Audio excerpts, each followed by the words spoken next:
हैं देश के जो मुख्यमंत्री के रूप में कार्यरत हैं। कई विषयों पे बात होगी, जैसे बुलडोजर, गवर्नेंस, औरंगजेब और उनकी पर्सनल एम्बिशन और उनकी पर्सनल फिलॉसफी। योगी आदित्यनाथ जी, बहुत बहुत धन्यवाद पीटीआई से बात करने का। नमस्कार। धन्यवाद जी। और आपको बधाई, 8 साल आपके पूरे हुए इस आपकी सरकार को बहुत बहुत बधाई उसके संदर्भ में भी। और उसी संदर्भ में मैं आपसे बात करना चाहता हूँ, 8 साल जो आपके बीते हैं, कई पहलुओं में यूपी की छवि बदल गई है 8 सालों में, और एक तरह से यूपी गवर्नेंस मॉडल की चर्चा हो रही है।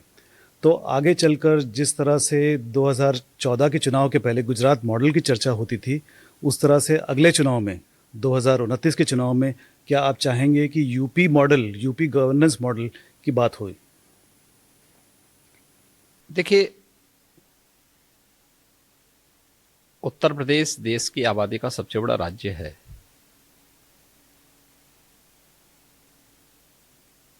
जितनी बड़ी आबादी है उतनी बड़ी चुनौती भी उत्तर प्रदेश के सामने थी। ये चुनौती प्राकृतिक कम, कृत्रिम ज्यादा थी।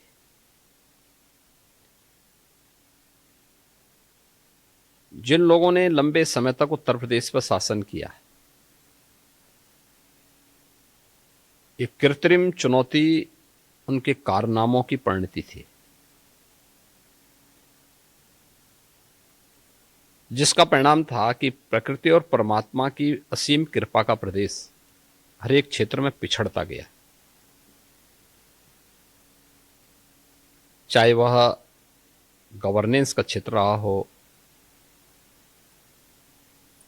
चाहे वह प्रदेश के अंदर वेलफेयर की स्कीम को उन जरूरतमंदों तक पहुंचाने का रहा हो, उत्तर प्रदेश के अंदर इंफ्रास्ट्रक्चर का रहा हो या डेवलपमेंट का रहा हो, एम्प्लॉयमेंट का रहा हो, हर एक क्षेत्र में सब देखने को मिल रही थी। और 2016-17 तक तो ये स्थिति आ गई थी कि पहचान के एक गंभीर संकट से उत्तर प्रदेश गुजर रहा था। एक तरफ पूरे देश के अंदर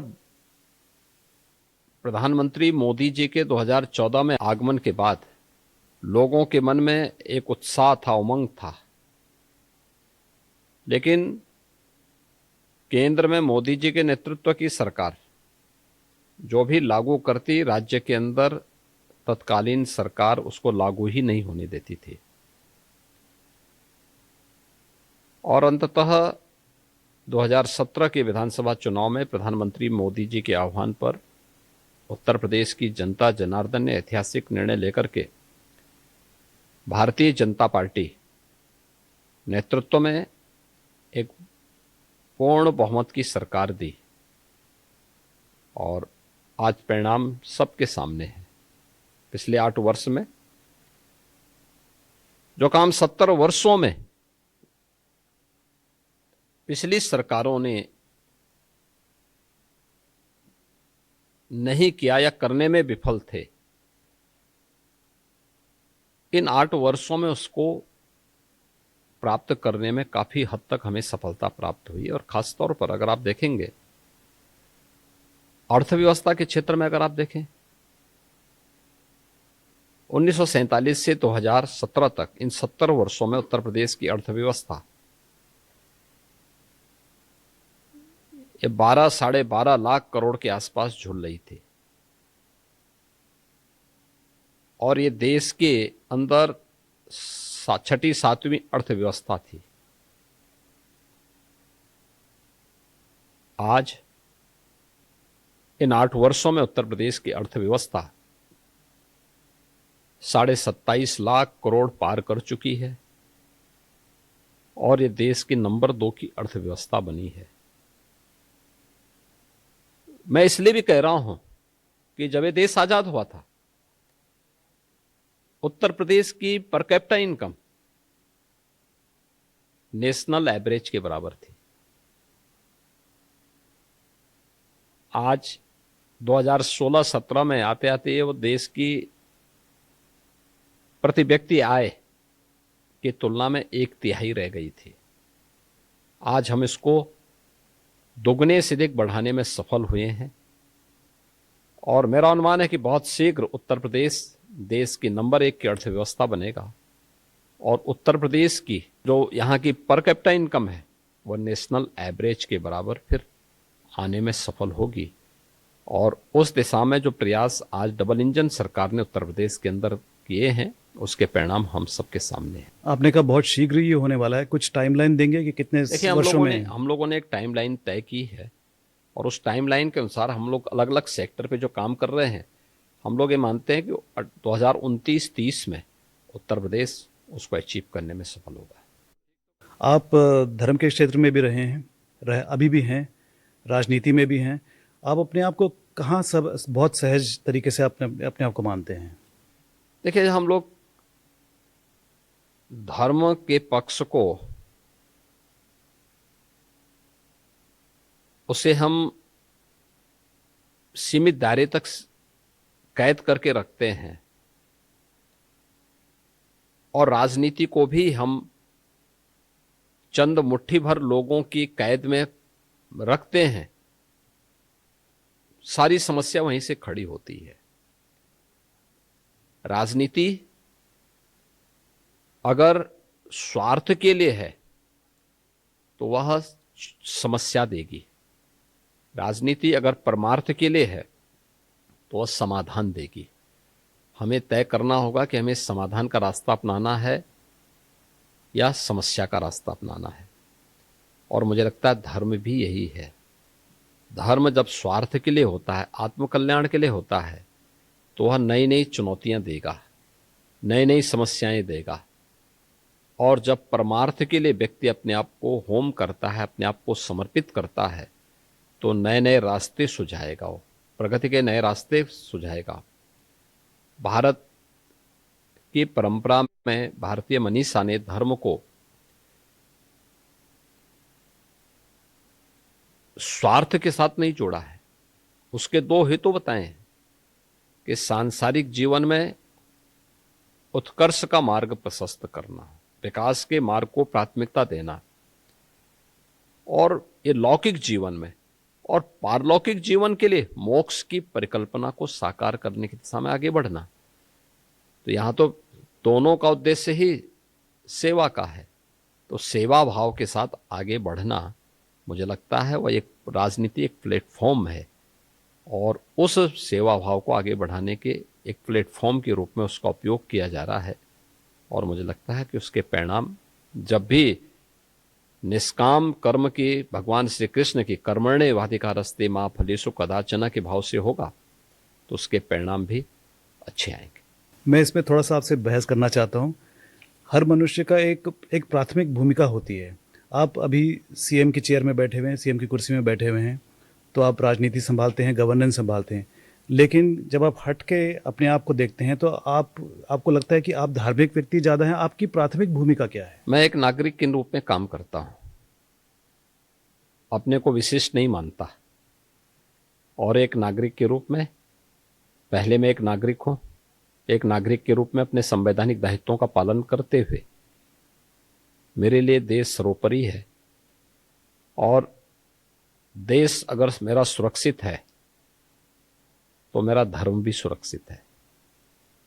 धर्म सुरक्षित है तो कल्याण का मार्ग अपने आप प्रशस्त होता है। आप 8 साल पूरे कर चुके हैं यूपी के सीएम के तौर पे। सबसे लंबा समय किसी सीएम ने बिताया है। तो इन 8 सालों में आपकी सबसे बड़ी उपलब्धियां क्या? आप 3 अगर गिनेंगे तो आप क्या कहेंगे? देखिए, डेवलपमेंट के लिए स्टेबिलिटी बहुत आवश्यक है। भारतीय दृष्टिकोण विकास का एकांकी पक्ष लेके नहीं चलता है, उसके समग्र पक्ष को लेकर के समग्र विकास पर फोकस करता है। समग्रता की उस व्यवस्था को ही हमने स्वीकार किया है जीवन के हर एक पक्ष को। और ये सौभाग्य है कि ऐसे कालखंड में हमें उत्तर प्रदेश की बागडोर को देखने और समझने का अवसर प्राप्त हुआ है, जब इस देश की लीडरशिप, इस देश का नेतृत्व दुनिया के सबसे लोकप्रिय राजनेता और देश के यशस्वी प्रधानमंत्री श्री नरेंद्र मोदी जी के हाथों में है। उनका मार्गदर्शन और उनका नेतृत्व है। हमें उत्तर प्रदेश के अंदर उत्तर प्रदेश को एक नई पहचान दिलाने में सफल हुआ है। यही प्रदेश था जिसके सामने 8 वर्ष पहले पहचान का संकट था। आज वो पहचान के संकट से उभरा है और उत्तर प्रदेश के नाम पर हर व्यक्ति गौरव की अनुभूति करता है। उत्तर प्रदेश कानून व्यवस्था के क्षेत्र में बेहतर दिशा में आगे बढ़ा। आज आप देख रहे होंगे, आज ईद है, कितनी शांतिपूर्ण तरीके से पर्व मनाया जा रहा है। कोई पर्व और त्योहार है शांतिपूर्ण तरीके से, ये पर्व और त्योहार उत्साह और उमंग के होते हैं। 17 के पहले क्या था, कोई पर्व और त्योहार आता था, लोगों में आशंका आने लगती थी, पता नहीं इस बार क्या हो जाए। लेकिन ये आशंकाएं बंद होनी चाहिए, पर्व और त्योहार उत्साह के साथ मनाए जाएं। इसको लेकर के हर सरकार को इसे अपने प्राथमिकता को में लेना चाहिए। दुर्भाग्य पिछली सरकारें नहीं ले पाई, हमने लिया। परिणाम क्या है, उत्तर प्रदेश का हर नागरिक आज अपनी प्राथमिकता तय किया है, डेवलपमेंट को, वेलफेयर को, राज्य के समग्र विकास पर अलग अलग पक्षों को, जो जिस क्षेत्र में उसमें बेहतर करने की एक स्वस्थ प्रतिस्पर्धा को उसने आगे बढ़ाया है। और हर एक क्षेत्र में, क्या कृषि के क्षेत्र में, क्या अर्थव्यवस्था के क्षेत्र में, क्या युवाओं में एक स्वस्थ प्रतिस्पर्धा आगे बढ़ने को लेकर के हुई है, क्या महिलाओं के सशक्तिकरण के क्षेत्र में हुआ है, क्या एमएसएमई के क्षेत्र में, या अलग अलग सेक्टर में, ग्रामीण अर्थव्यवस्था हो, शहरीकरण का मामला हो, हर एक क्षेत्र में उत्तर प्रदेश ने नए गोल अचीव किए हैं और अच्छी दिशा में आगे बढ़ा है। और मेरा मानना है कि आप देखेंगे तो आज उत्तर प्रदेश सेंट्रल गवर्नमेंट से जुड़ी हुई लगभग 3 दर्जन ऐसी स्कीम, जिसमें 17 के पहले उत्तर प्रदेश सबसे फिसड्डी माना जाता था, आज वह नंबर 1 पर है, या टॉप 3 के अंदर वह यूपी आज के दिन पर उनमें है। हर लीडर, हर नेता जो है, जो उच्च दर्जे का नेता है, वो एक लेगेसी छोड़ना चाहता है। एक चाहत होती है कि मुझे आने वाली पीढ़ियां इस तरह से मुझे याद करें। आप क्या चाहते हैं? देखिए, मुझे याद क्यों करेंगे, मैं तो वर्तमान में ही हूं। नहीं, आप एक लेगेसी छोड़ के जाएंगे। देखिए, 100 साल के बाद में आपका नाम नहीं, हमारे जो काम होंगे ये आने वाली पीढ़ी के लिए स्मरणीय होंगे। आप अपने काम से जानना चाहेंगे? काम से, ये काम से पहचान होनी चाहिए, नाम से नहीं। जी, चलिए मैं ही बोल देता हूँ आपको किस तरह से आप लोकप्रिय किस तरह से हुए हैं। आपके जो समर्थक हैं वो, क्योंकि आपने इतना विकास किया है यूपी में, तो आपको विकास पुरुष कहते हैं। कानून व्यवस्था बहुत अच्छी हो गई है और एक तरह से बुलडोज़र जो आपने इस्तेमाल किया है उसमें आपको बुलडोज़र बाबा भी कहते हैं और हिंदू हृदय सम्राट कहते हैं। तो आप इन तीनों में से कौन से मुद्दे पे आप सबसे ज़्यादा जानना चाहेंगे? देखिए, कौन व्यक्ति क्या बोलना चाहता है उस पर मैं बहुत ज़्यादा वो नहीं करता हूँ। मेरा ये मानना है कि हर हाल में लोगों को सुरक्षा मिलनी चाहिए और एक शांत और सौहार्दपूर्ण वातावरण बनना चाहिए, और कानून का राज की पहली शर्त है सुरक्षा, और उसको लेकर के सरकार प्रतिबद्ध है। और उसी के अनुसार हमने जो यूपी की आवश्यकता थी वही हमने यूपी के अंदर लागू किया। ये बुलडोज़र जो है वो काफ़ी चर्चा में है और एक तरह से ये आपने एक मॉडल बना दिया है, बुलडोज़र मॉडल, जो कई और राज्यों में, कम से कम बीजेपी के राज्यों में भी ये इस्तेमाल हुआ है। तो ये आप अपनी उपलब्धि समझेंगे इसको? देखिए, उपलब्धि नहीं है, ये यहाँ की आवश्यकता थी और उस आवश्यकता के अनुरूप हम लोगों को जो आवश्यक लगा, आज भी हम लोग कहीं अतिक्रमण होता है तो उसको खाली कराने के लिए उसी का इस्तेमाल होता है। तो बुलडोजर यह इंफ्रास्ट्रक्चर को भी दे सकता है और साथ साथ अतिक्रमण को भी हटा सकता है, और मुझे लगता है कि उसका इस्तेमाल बेहतर तरीके से हम लोगों ने करना सीखा। लेकिन सुप्रीम कोर्ट को ये पसंद नहीं आया बुलडोज़र का मामला। यूपी के मामले में माननीय उच्चतम न्यायालय ने उसको अप्रिशिएट किया। यूपी ने जो चीज़ें तय की थी, और यूपी जो भी कार्यक्रम करता है टू द गाइडलाइन तय करता है, और यूपी ने जो प्रोसीडिंग अपनाई थी, माननीय उच्चतम न्यायालय ने इस बात को कहा था कि यूपी के इसी प्रकार की प्रक्रिया को अन्य राज्यों को भी अपनाना चाहिए। एक मामले में नोटिस दिया गया है सुप्रीम कोर्ट द्वारा, यूपी गवर्नमेंट को नोटिस पहुंचा था। नहीं, ऐसा कोई यूपी का मामला नहीं था। यूपी से जुड़े हुए मामले थे भी नहीं है। अच्छा, पिछले दिनों में बीजेपी की तरफ से एक पहल हुई है सौगात मोदी, जिसको मुस्लिम समाज को साथ लेने की बात कही गई है, और दूसरी तरफ ऐसे बीजेपी के कुछ नेताओं से कुछ ऐसे बयान भी आ रहे हैं जिसमें एक तरह की धमकी नज़र आती है मुसलमानों के खिलाफ। तो अगर मुसलमान को पास लाना है, उनके साथ राजनीति करनी है, तो आप कौन सा तरीका अपनाना चाहेंगे? देखिए, मोदी जी ने 2014 में आने पर सबका साथ और सबके विकास की बात की और उसी के अनुसार डेवलपमेंट भी, वेलफेयर की स्कीम भी सबके लिए लागू किया। किसी के साथ भेदभाव हुआ? जाति, मत, मजहब, क्षेत्र, भाषा के आधार पर किसी के साथ भेदभाव कभी नहीं हुआ, कभी नहीं हुआ।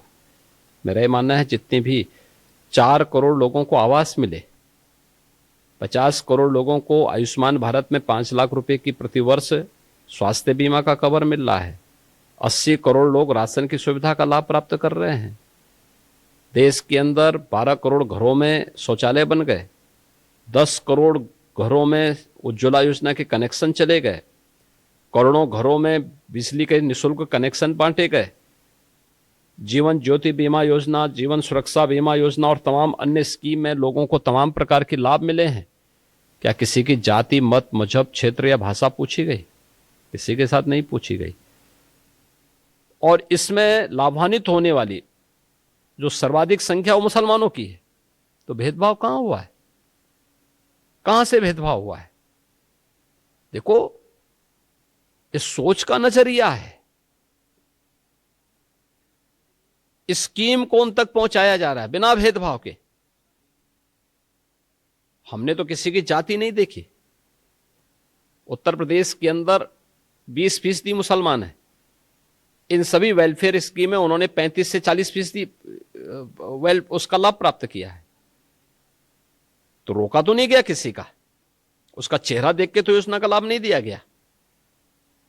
जो जरूरतमंद था उसको दिया गया। हां, हमने तुष्टीकरण नहीं किया, तुष्टीकरण नहीं किया, अपीजमेंट नहीं किया। हाँ, ये अपीजमेंट से हम लोग हमेशा अपने को अलग करते हैं। और इसके लिए बोलना कि भाई जरूरतमंदों को, सभी भारत का नागरिक है, उसको शासन की हर सुविधा का लाभ मिलना चाहिए। और एक वेलफेयर स्टेट की यही परिकल्पना भी है, और उसी को मोदी जी के नेतृत्व में देश के अंदर दिया जा रहा है। अब कोई ये बोले कि साहब हम तुष्टीकरण नहीं होने देंगे, तो कहां से भड़काऊ बयान है? जहाँ तक गवर्नेंस का सवाल है, उसमें तो कोई दो राय नहीं है कि जो डेवलपमेंट है वो सबको समान रूप से पहुंच रहा है। लेकिन उसके साथ साथ कुछ नेता, जैसे अब मेरठ में जो हुआ, उन्होंने किसी ने कह दिया कि सड़क पे नमाज जो पढ़ेगा ठीक तो बोला है। हाँ, ठीक बोला है। सड़क चलने के लिए होती है। और जो लोग ये बोल रहे हैं ना, उनको हिंदुओं से अनुशासन सीखना चाहिए। 66 करोड़ लोग प्रयागराज में आए, देश की आधी जनता, और 66 करोड़ लोग, कहीं कोई लूटपाट नहीं, कहीं कोई आगजनी नहीं, कहीं कोई छेड़खानी नहीं, कहीं कोई तोड़फोड़ नहीं, कहीं पे कोई अपहरण नहीं। ये होती है अनुशासन, यह है धार्मिक अनुशासन। श्रद्धा भाव के साथ आए, महास्नान में भागीदार बने, फिर अपने गंतव्य की तरफ चले गए। पर्व और त्योहार या कोई इस प्रकार के कार्यक्रम उच्छृंखलता और उदंडता करने के माध्यम नहीं बनने चाहिए। अगर आपको सुविधा चाहिए तो उस अनुशासन को भी मानना सीखिए। आप मुझे बताइए, आप तुलना कर रहे हैं कांवड़ यात्रा की। कांवड़ यात्रा हरिद्वार से लेकर के और गाजियाबाद तक या उन क्षेत्रों में जाती है, तो सड़क पे ही चलेगी। क्या हमने किसी परंपरागत मुस्लिम जुलूस को कभी रोका? कभी नहीं रोका। मुहर्रम के जुलूस निकलते हैं। हाँ, ये जरूर कहा कि भाई ताजिया की साइज थोड़ा छोटा करिए, इसलिए करिए क्योंकि तुम्हारी सुरक्षा के लिए हाई टेंशन तार होंगे, हाई टेंशन तार बदलेंगे नहीं तुम्हारे लिए, उसके साइज कम करो, क्योंकि हाई टेंशन की चपेट में आओगे मर जाओगे। और यही होता है, कावड़ यात्रियों में भी उनको बोला जाता है डीजे की साइज छोटा करो, और जो नहीं करता उसमें हम लोग सख्ती करते हैं। कानून तो सबके लिए बराबर लागू किया जा रहा है, तो आप कैसे तुलना कर दे रहे हैं फिर उसको। ईद में कौन सा प्रदर्शन करेंगे आप, घंटों सड़क जाम करेंगे नमाज पढ़ने के नाम पे, और नमाज पढ़ने की जगह आपके ईदगाह होगा, आपका मस्जिद होगा, सड़क नहीं हो सकती। और इसके लिए अगर बोला जा रहा है आप मानेंगे नहीं, तो ठीक तो कहा कि आप उदंडता करेंगे। पथराव जो वहां पे हुआ वो दो मुस्लिम पक्षों में पथराव हुआ है, हिंदू पक्ष उसमें कहीं भी नहीं है, प्रशासन कहीं भी नहीं है। प्रशासन तो बीच बचाव के लिए गया। हमारे देश में चुनाव चलते रहते हैं, हर साल एक दो चुनाव तो होते ही रहते हैं, और हर चुनाव में आपको प्रचार के लिए आप जो बुलाते हैं, सबसे पॉपुलर सीएम आप हैं, हर जगह आप जाते हैं। तो इसका कारण क्या है कि आपकी पॉपुलैरिटी किस वजह से हुई है? देखिए, मैं ही नहीं जाता हूं, हमारे सभी नेतागण जाते हैं, सभी मुख्यमंत्री गण जाते हैं। जितना आपको बुलाते हैं और किसी को नहीं बुलाते? देखिए, सभी लोग जाते हैं, कोई हर एक की अपनी सीमा है, हर एक का अपना वो भी है, समय निकालने पे भी निर्भर करता है, अन्य जगह व्यस्तता भी हो सकती है। हमारे यहाँ चुनाव होते हैं, हम भी बुलाते हैं सभी को, हमारे यहाँ सभी नेता आते हैं। तो ऐसा नहीं है, पार्टी का अपना एक कार्यक्रम होता है, पार्टी की अपने एक व्यवस्था होती है, पार्टी की व्यवस्था के अंतर्गत हम लोग जाते हैं, सभी लोग उसमें भाग। लेकिन जो आपकी जो अपील है राष्ट्र भर में, आप जहाँ भी जाते हैं बहुत भरी संख्या में लोग आते हैं आपको देखने के लिए, आपको सुनने के लिए।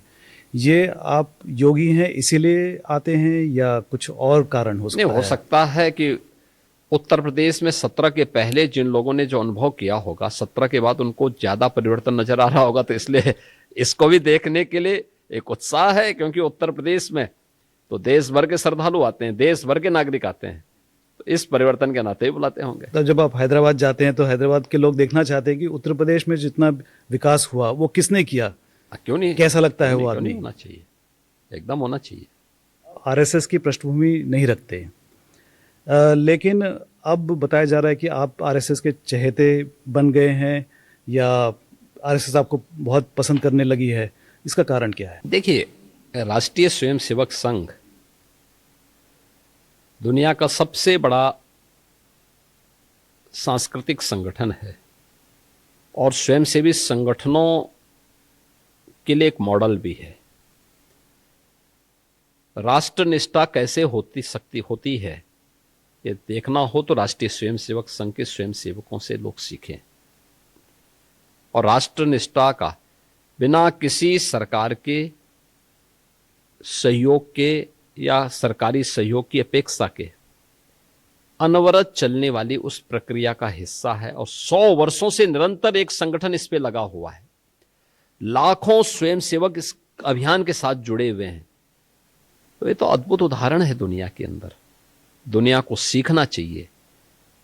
और जो लोग राष्ट्रीय स्वयंसेवक संघ पर प्रश्न खड़ा करते हैं उनको जाके उनकी शाखाओं में जाकर के देखना चाहिए कैसे राष्ट्र निर्माण के लिए, चरित्र निर्माण के लिए कैसे वहां पर एक निश्चित प्रक्रिया के साथ इसको आगे बढ़ाया जाना चाहिए। मुझे लगता है कि उससे उनका भी कल्याण होगा, उनके परिवारों का भी कल्याण होगा, और अच्छे मार्ग पर चलेंगे तो देश का भी हो सकता है कल्याण हो जाए। ये तो आपने आरएसएस की प्रशंसा कर दी, लेकिन आरएसएस आपको क्यों चाहता है ये नहीं बताया। देखिए, आरएसएस के लिए कोई पसंद और नापसंद नहीं है। आरएसएस के लिए जो भारत के प्रति निष्ठावान होगा वो आरएसएस उसको पसंद करेगा, जो भारत के प्रति निष्ठावान नहीं होगा आरएसएस उसको रास्ते पे लाने के लिए, सन्मार्ग पर लाने के लिए प्रेरणा ही दे सकता है। आरएसएस आपको पसंद करता है, मोदी जी आपको बहुत पसंद करते हैं, आपको उपयोगी कहते हैं, यूपी और योगी मिला के उपयोगी कहते हैं। इस देश के एक बहुत बड़ा तबका आपको प्रधानमंत्री के रूप में देखना चाहता है कभी न कभी, तो इसके बारे में क्या कहेंगे आप? देखिए, मैं उत्तर प्रदेश का मुख्यमंत्री हूँ। यहाँ पे उत्तर प्रदेश की जनता के लिए पार्टी ने मुझे यहाँ लगाया है, और राजनीति मेरे लिए एक फुल टाइम जॉब नहीं है। और ठीक है, इस समय हम यहाँ काम कर रहे हैं, लेकिन मैं वास्तव में हूं तो एक योगी। तो ये हम लोग जिस समय तक हैं काम कर रहे हैं। कब तक करेंगे इसी का? है, इसका भी एक समय सीमा होगी। आपने मेरे पिछले प्रश्न का उत्तर दे दिया कि ये फुल टाइम जॉब नहीं है मेरे। हाँ, मैं वही कह रहा हूँ, इसलिए मैंने कहा। जी। वक्फ अमेंडमेंट बिल इस हफ्ते पार्लियामेंट में आने वाला है और यूपी में वक्फ की बहुत सारी प्रॉपर्टी बहुत ज़्यादा है। तो क्या आपको लगता है कि ये बिल किसी प्रकार का विवाद उत्पादित कर सकता है? देखिए, हर अच्छे कार्य का विरोध होता है। वैसे ही वक्फ संशोधन विधेयक पर भी ये हो हल्ला हो रहा है। लेकिन मैं कहता हूं, जो हो हल्ला कर रहे हैं, इनसे पूछना चाहता हूं कि इन्होंने कोई ऐसा काम वक्फ बोर्ड के माध्यम से किया हो जो वेलफेयर का हो। छोड़िए, सब समाज की बात छोड़िए, मुस्लिम समाज का ही कोई कल्याण किया हो उस प्रॉपर्टी का।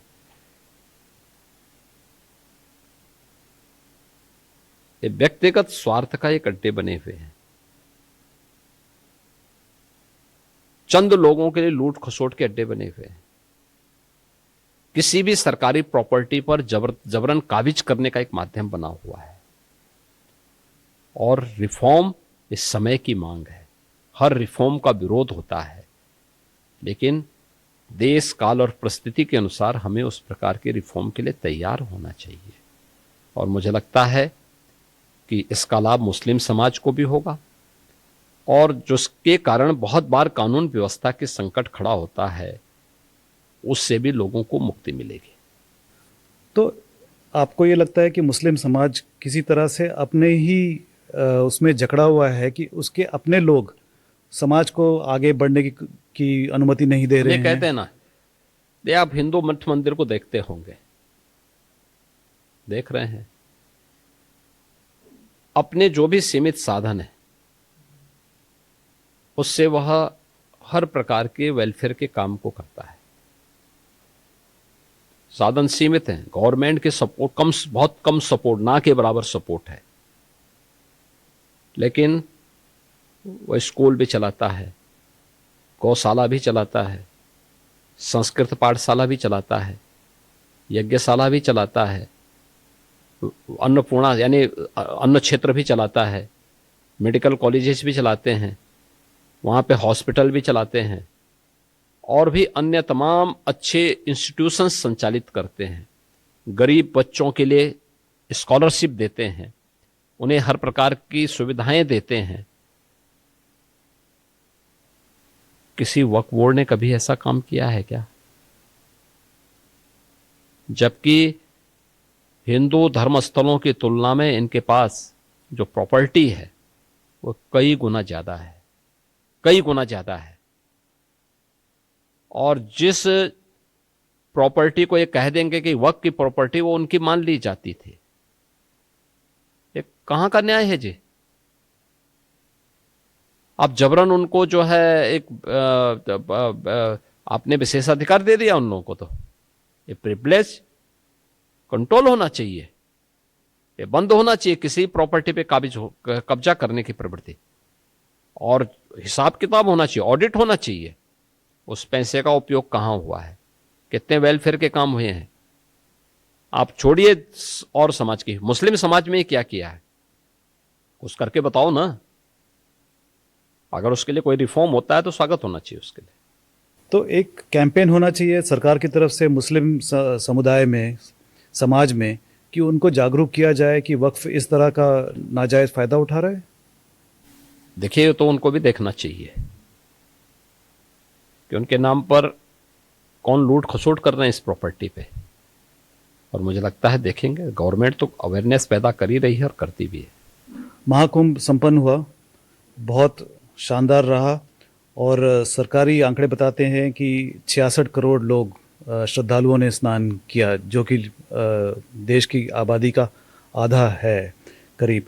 तो महाकुंभ के 45 दिनों में आपको सबसे बड़ी चुनौती कब लगी, कैसे लगी?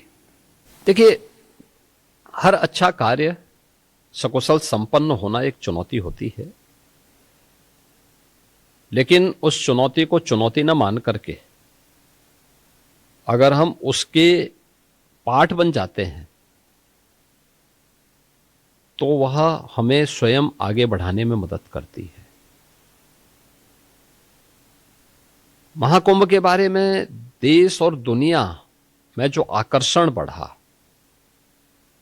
वो हमारी अपेक्षा से कहीं ज्यादा था।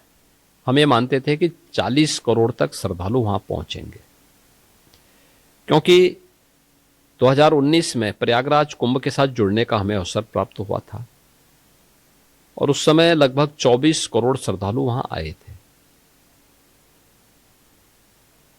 इस बार हम लोगों ने 40 करोड़ का एक मान करके 45 दिन के इस कार्यक्रम में हम लोग ये मानते थे कि 6 स्नान है, उन 6 मुख्य स्नान में से 3 अमृत स्नान है। मकर संक्रांति है, मौनी अमावस्या है और बसंत पंचमी है। 3 स्नान अन्य इसके साथ जुड़ेंगे, पौष पूर्णिमा का, माघी पूर्णिमा का और महाशिवरात्रि का।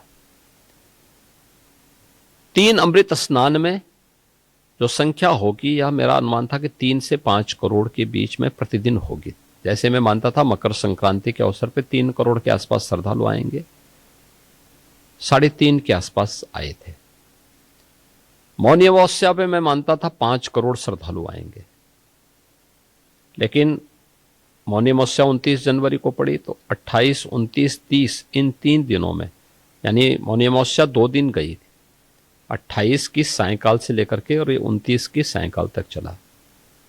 तो मैं मानता था कि कुल 5 करोड़ श्रद्धालु आएंगे, लेकिन इन 3 दिनों में 15 करोड़ श्रद्धालु वहां आए। और फिर बसंत पंचमी के अवसर पर हमारा था तो लगभग 3-3.5 करोड़ के आसपास श्रद्धालु उस समय आए थे, तो उतना ही वहां पे था। शेष दिनों में हमारा था कि 1 करोड़ के आसपास है, उससे कम रहेगी। लेकिन हम देखते थे कि 29 के पहले ये एवरेज अन्य दिनों में 60 लाख 70 लाख के आसपास चल रही थी। लेकिन 30 जनवरी के बाद अचानक इसमें वृद्धि होनी शुरू हुई। ये 1 करोड़ 2 करोड़ पहुंच गई। तो हमारी जो व्यवस्था थी वह तो 40 करोड़ के लिए थी। पार्किंग का स्पेस, अन्य जो सुविधाएं थी, उसमें हमें थोड़ा वहां पे रेलवे स्टेशन में जो होर्डिंग एरिया थे, बस स्टेशन पर जो होर्डिंग एरिया थे, अन्य जनपदों में, क्योंकि जब यहां भीड़ होती थी तो हमें अगल बगल के जनपदों में भी होर्डिंग एरिया बना करके लोगों को रोकना पड़ता था, श्रद्धालुओं को रोकना पड़ता था। और फिर जो श्रद्धालु प्रयागराज आ रहा था वो विंध्यवासिनी धाम मिर्जापुर जाता था, बाबा विश्वनाथ धाम काशी जाता था, अयोध्या आता था, गोरखपुर जाता था, चित्रकूट जाता था, नैमिषारण्य जाता था या मथुरा वृंदावन जाता था। तो यहां का जो प्रेशर था वो प्रेशर हमें उन क्षेत्रों में भी देखने को मिल रहा था। क्योंकि पहले तो होता क्या था, कुंभ का आयोजन होता था तो कुंभ के आयोजन में लोग केवल यहीं पे प्रयागराज आकर के निकल जाते थे। लेकिन इस बार 5 नए आध्यात्मिक सर्किट बने हैं यूपी के अंदर कुंभ के बहाने, महाकुंभ के बहाने। एक प्रयागराज से प्रयागराज, विंध्यवासिनी धाम और काशी। दूसरा प्रयागराज से अयोध्या, गोरखपुर। तीसरा प्रयागराज से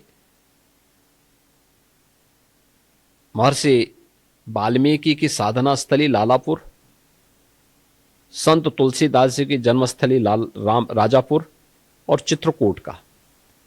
चौथा प्रयागराज से लखनऊ और नैमिषारण्य का। और 5वां लखनऊ से वृंदावन, मथुरा के तीर्थों के साथ साथ सुख तीर्थ का।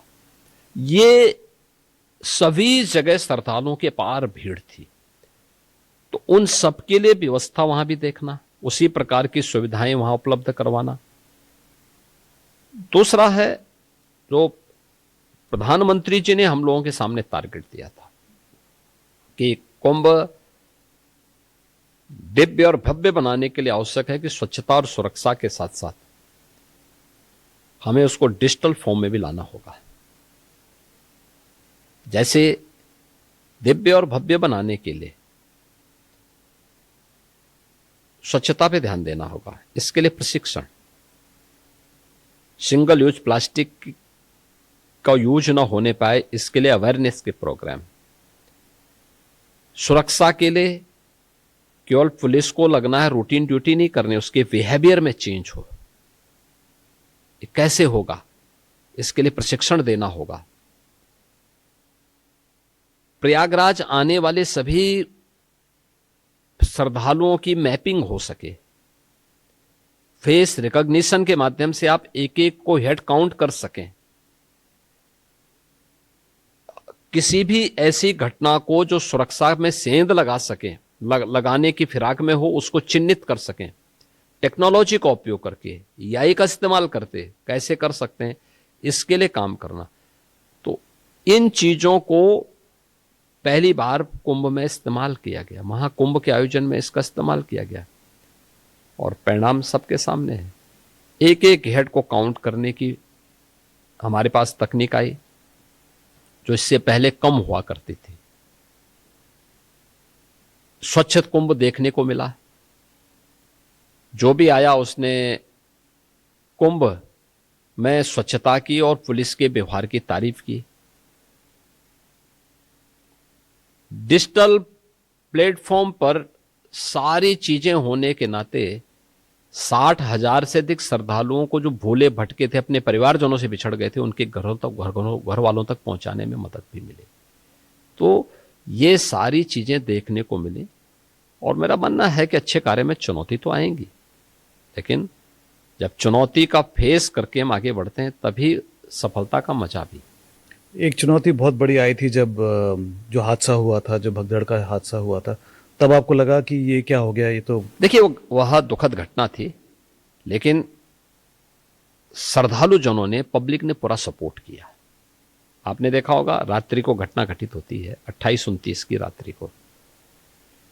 उस समय कुंभ क्षेत्र में और प्रयागराज सिटी के अंदर भी मिलाकर के लगभग 5 करोड़ श्रद्धालु हैं, लेकिन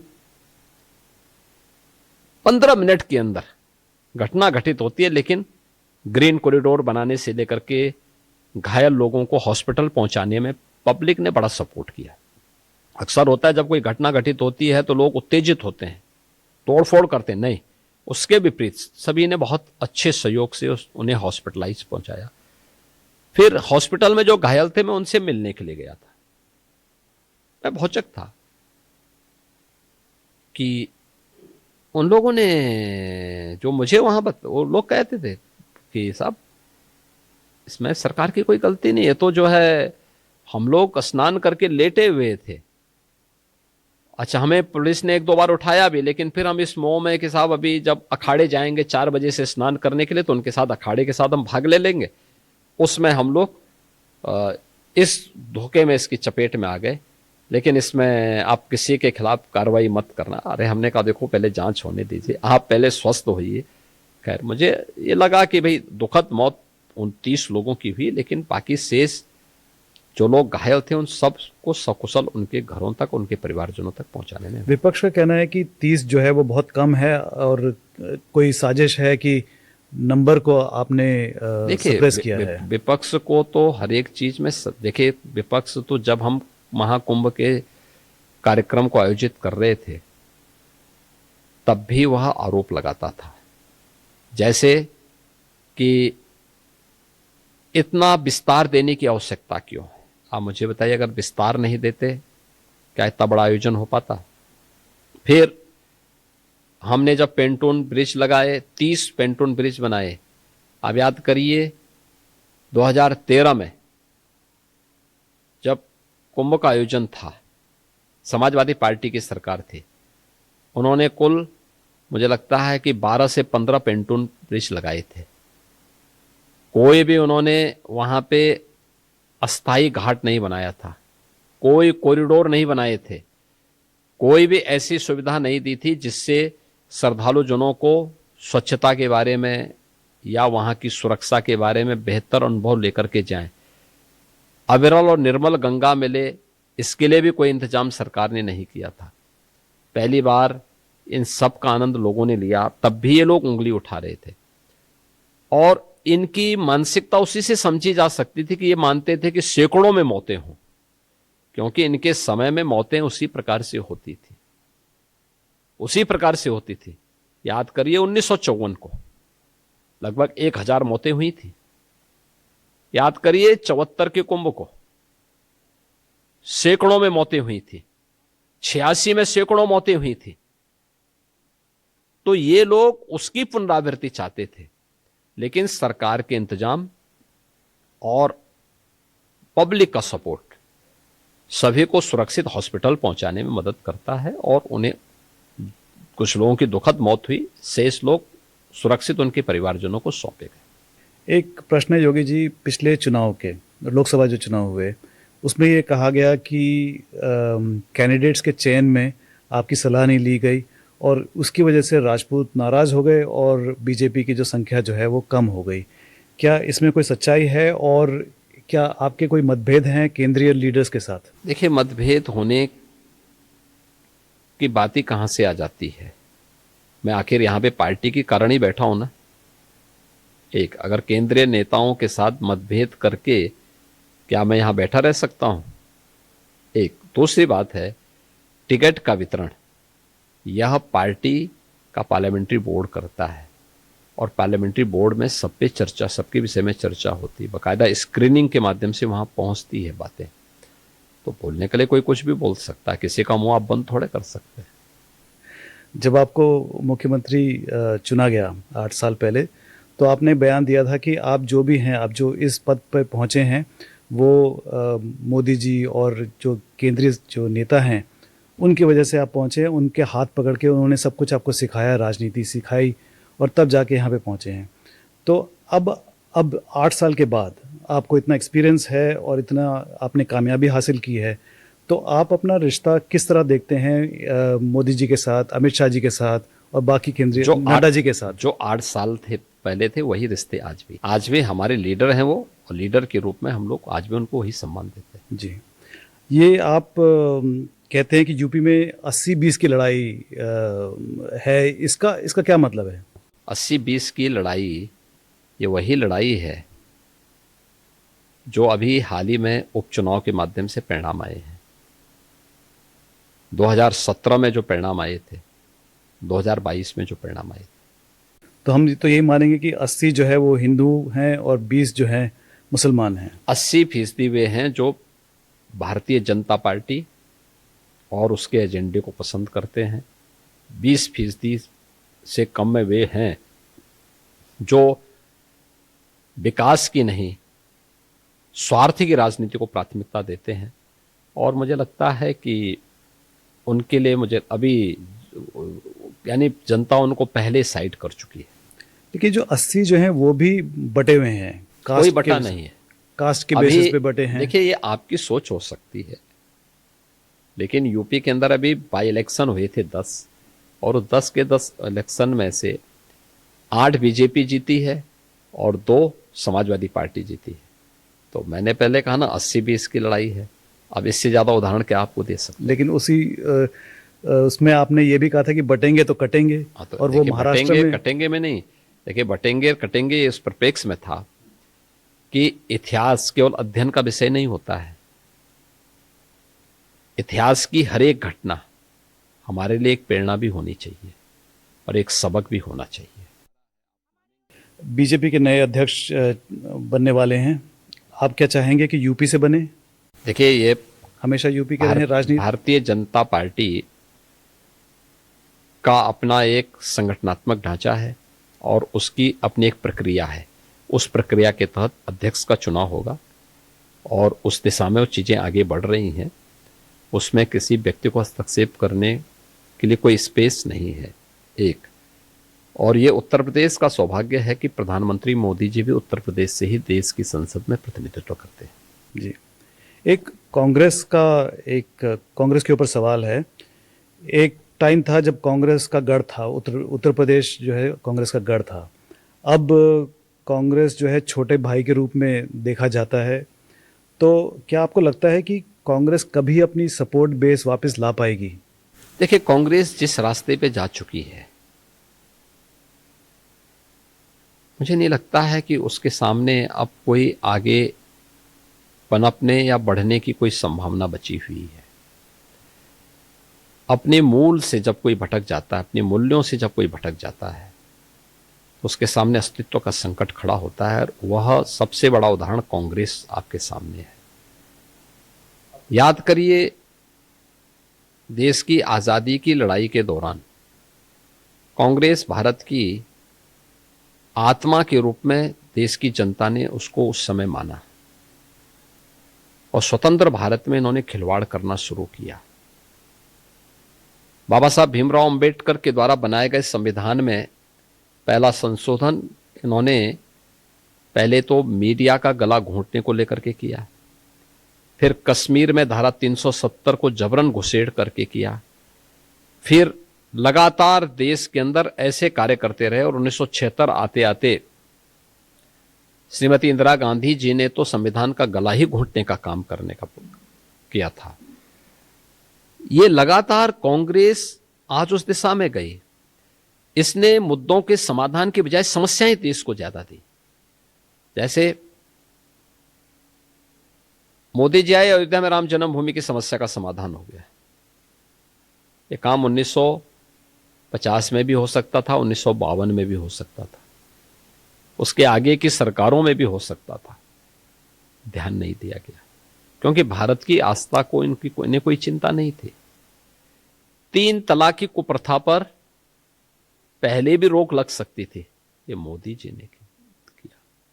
धारा 370 ये पहले भी समाप्त हो सकती थी, लेकिन ये भी मोदी जी ने किया।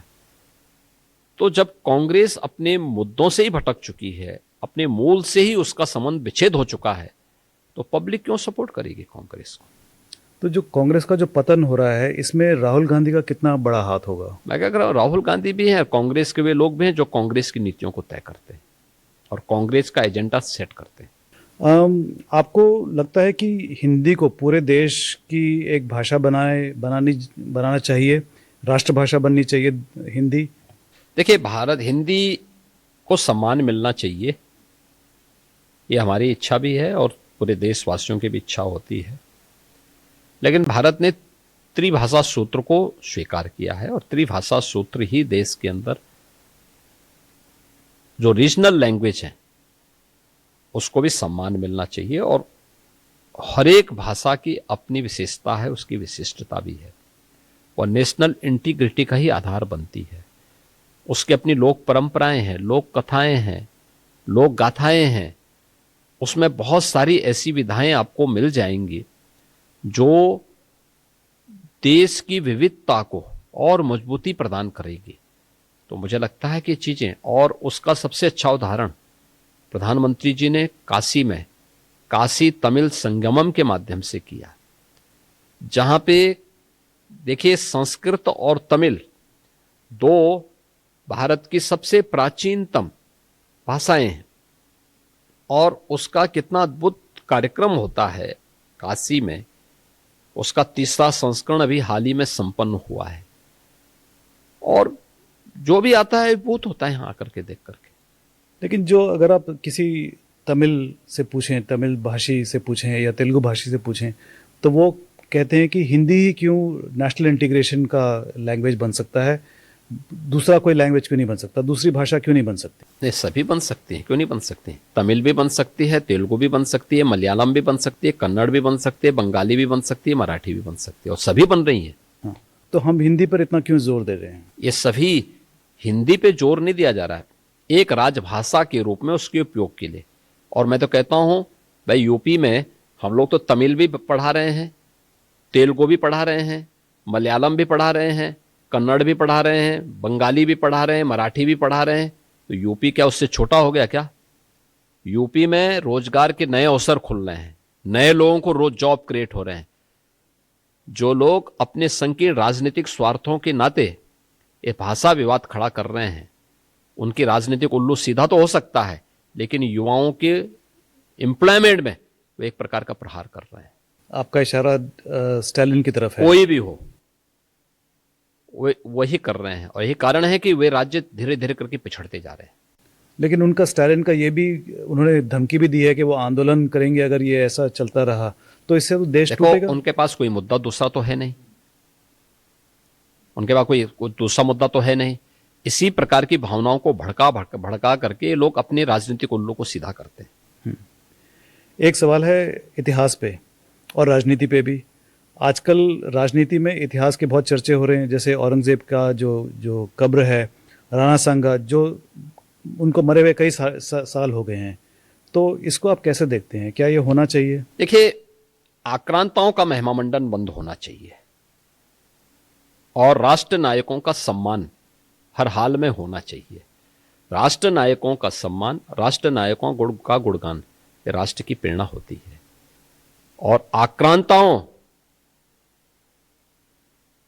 का मान मर्दन होना चाहिए, उन्हें महिमामंडित नहीं किया जाना चाहिए, ये बंद होना चाहिए, हर हाल में बंद होना चाहिए। आज ही बयान आया है भैयाजी जोशी का, उन्होंने कहा है कि अगर कोई औरंगजेब की कब्र में जाकर देखना चाहता है तो क्या बड़ी बात है, जाने दीजिए उनको। आप उनसे सहमत हैं? देखिए, लोकतंत्र में सहमति और असहमति के बीच का समन्वय ही लोकतंत्र है और ये हिंदुओं की सहनशीलता है कि इतने दिनों तक औरंगजेब की कब्र सुरक्षित है। आप ये भी कह चुके हैं कि जो धार्मिक स्थल हिंदू समुदाय के थे उन्हें वापस हमें लेना है, और आपके पास ऐसे कोई एक फाइनल लिस्ट होगी कि इतने जो मुझे लगता मॉन्यूमेंट्स है हैं? आप लोगों के पास कुछ ज्यादा अच्छी सोची होगी। हमारे पास तो कोई भी नहीं है। मैं कह रहा हूँ ना, आपके पास ज्यादा सोची होगी, आप वो सूचना हमें देंगे तो हम जरूर उसकी जांच करवा लेंगे। अच्छा, मोहन भगवत जी भी ये कह चुके हैं कि हर मस्जिद के नीचे शिवलिंग ढूंढना ठीक नहीं है। मैंने कहा ना कि आपके पास ज्यादा ऑथेंटिक सूचना होगी तो सोचिए, अगर मुझे देंगे तो हम इसकी जांच करवा लेते हैं।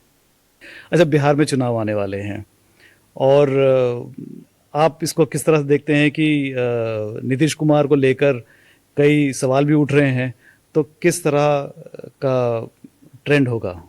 देखिए, एनडीए की सरकार फिर से बनेगी और भारतीय जनता पार्टी ने पहले ही कहा है कि मोदी जी का नेतृत्व और नीतीश कुमार का राज्य में नेतृत्व, ये दोनों मिलकर